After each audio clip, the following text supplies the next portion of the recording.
السلام علیکم ورحمة اللہ وبرکاتہ۔ الحمدللہ وکفا والصلاة والسلام علی عباده الذین اصطفى، اما بعد، اللہم صلی علی محمد وعلی آل محمد۔ میرے محترم دوستو، پچھلے درس میں ہم نے وضو کا سنت طریقہ آپ احباب کے سامنے بیان کیا تھا۔ آج کی اس گفتگو میں وضو سے متعلقہ دیگر مسائل آپ احباب کے سامنے بیان کیے جائیں گے۔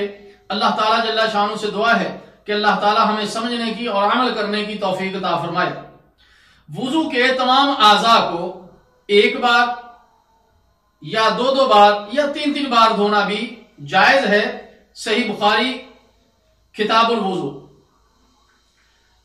اگر کسی ضرورت کے پیش نظر پانی کی کمی ہو گئی ہے یا کوئی اور ایسی شرعی وجہ بن گئی ہے کہ وضو کے اعضاء کو صرف ایک ہی مرتبہ دھویا جا سکتا ہے یا 2 مرتبہ بھی دھویا جا سکتا ہے اور 3 مرتبہ بھی دھویا جا سکتا ہے، اسی طرح اعضاء وضو میں سے کسی کو 1 بار، کسی کو 2 بار اور کسی کو 3 بار دھونا بھی جائز ہے۔ صحیح مسلم کتاب الطہارہ۔ عدد کی کمی کی وجہ سے اس کا وضو انشاءاللہ تعالی ہو جائے گا، لیکن 3 سے زائد مرتبہ جو ہے ہرگز دھونا جو ہے جائز نہیں ہے۔ ایک دیہاتی نے رسول اللہ صلی اللہ علیہ وسلم سے وضو کے متعلق پوچھا تو پیارے نبی صلی اللہ علیہ وسلم نے اسے وضو کر کے دکھایا۔ اس حدیث میں ہے کہ آپ صلی اللہ علیہ وسلم نے 3 مرتبہ اعضاء دھوئے اور فرمایا هَكَذَا الْوُضُوءُ فَمَنْ زَادَ عَلَى هَذَا فَقَدْ أَسَاءَ وَتَعَدَّى وَظَلَمَ۔ سنن نسائی کتاب الطہارہ۔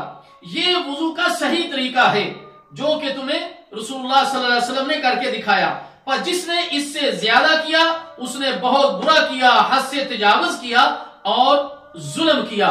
تو پتہ یہ چلا کہ 3 سے کم ہو جائے تو انشاءاللہ وضو ہو جائے گا، لیکن 3 سے زائد مرتبہ اعضاء وضو کو دھونا جائز نہیں، رسول اللہ صلی اللہ علیہ وسلم کے پیارے طریقے کے خلاف ہے۔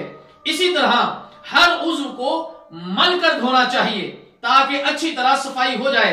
محض اعضاء کے اوپر پانی بہا لینا صحیح نہیں، اس سے صفائی ستھرائی نہیں ہوگی۔ میرے محترم دوستو، تمام اعضاء ترتیب سے دھونے چاہیے۔ رسول اللہ صلی اللہ علیہ وسلم ہمیشہ ترتیب سے وضو کیا کرتے تھے، کبھی ترتیب کے خلاف وضو کرنا ثابت نہیں۔ ایک حدیث میں ہے کہ ایک صحابی رسول اللہ صلی اللہ علیہ وسلم کی خدمت میں حاضر ہوئے تو پیارے نبی صلی اللہ علیہ وسلم نے اسے وضو کرنے کا حکم دیا۔ اس نے چہرہ دھونے سے ابتدا کی تو پیارے نبی صلی اللہ علیہ وسلم نے فرمایا اپنے چہرے سے وضو شروع نہ کرو کیونکہ یہ طریقہ کافروں کا ہے۔ میرے محترم دوستو، پیارے نبی صلی اللہ علیہ وسلم کا وضو ہم نے پچھلے درس میں آپ کے سامنے بیان کیا تھا۔ اس سے یہ ثابت ہے کہ جو طریقہ وضو کا رسول اللہ صلی اللہ علیہ وسلم نے سکھایا ہے اسی طریقے پر وضو کیا جائے گا تو آنے والی جو آپ عبادت کرنے جا رہے ہیں وہ قابل قبول ہوگی انشاءاللہ تعالی۔ اسی طرح میرے محترم دوستو، اعضاء وضو میں سے کوئی جگہ خشک نہیں رہنی چاہیے۔ اعضاء وضو میں سے کسی جگہ کا خشک رہ جانا باعث عذاب ہے۔ رسول اللہ صلی اللہ علیہ وسلم نے کچھ لوگوں کی ایڑیاں خشک دیکھ کر فرمایا ویل للعقاب من النار۔ صحیح بخاری کتاب الوضو۔ خشک ایڑیوں کے لیے آگ کا عذاب ہے۔ اگر اعضاء وضو میں سے ناخن برابر جگہ بھی خشک رہ گئی تو اس کا وضو نہیں ہوگا۔ جگہ خشک رہنے کا علم نماز میں یا نماز کے بعد ہوا تو وضو اور نماز دونوں کو دہرانا پڑے گا۔ عمر بن خطاب رضی اللہ تعالی عنہ فرماتے ہیں کہ رسول اللہ صلی اللہ علیہ وسلم نے ایک آدمی کو دیکھا کہ اس نے وضو کیا تو پاؤں پر ناخن کے برابر جگہ خشک رہ گئی تو پیارے نبی صلی اللہ علیہ وسلم نے اسے وضو اور نماز لوٹانے کا حکم دیا۔ سنن ابن ماجہ کتاب الطہارہ اور اسی طرح سنن ابی داؤد، سند اس کی صحیح ہے۔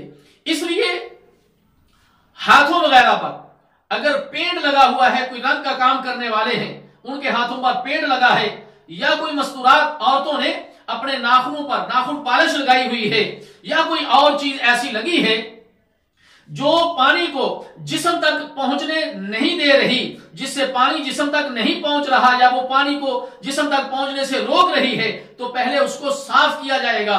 اور اگر ہاتھ پر انگوٹھی یا ہاتھوں میں چوڑیاں وغیرہ پہنی ہوئی ہیں تو ان کو اچھی طرح ہلا لیا جائے گا تاکہ پانی جلد تک جو ہے وہ پہنچ جائے۔ اسی طرح میرے محترم دوستو، اگلا مسئلہ پگڑی پر مسح کرنا اور پٹی پر مسح کرنا۔ کوئی آدمی زخمی ہے، پر پٹی باندھی ہوئی ہے تو اس پر مسح کرنے کے بارے میں، سر پر پگڑی باندھی ہے تو اس پر مسح کر لیں، لیکن اس حالت میں کہ مسح پیشانی سے شروع کریں، کیونکہ حدیث میں ہے کہ نبی مکرم صلی اللہ علیہ وسلم نے وضو کیا تو اپنی پیشانی اور پگڑی پر مسح کیا، یعنی پیشانی سے مسح جو ہے وہ شروع کیا جائے گا اور اس کے بعد پگڑی کے اوپر مسح کیا جائے گا۔ صحیح مسلم کتاب الطہارہ۔ سیدنا عبداللہ بن عمر رضی اللہ تعالی عنہ بیان کرتے ہیں اگر زخم پر پٹی بندھی ہو تو دوران وضو پٹی پر مسح کر لے اور اس کا جو ارد گرد ہے اس کو جو ہے دھو لیا جائے گا۔ سنن کبریٰ للبیہقی۔ اللہ تعالیٰ جل شانہ سے دعا ہے کہ اللہ تعالیٰ ہمیں ان مسائل کو سمجھنے کی اور عمل کرنے کی توفیق عطا فرمائے۔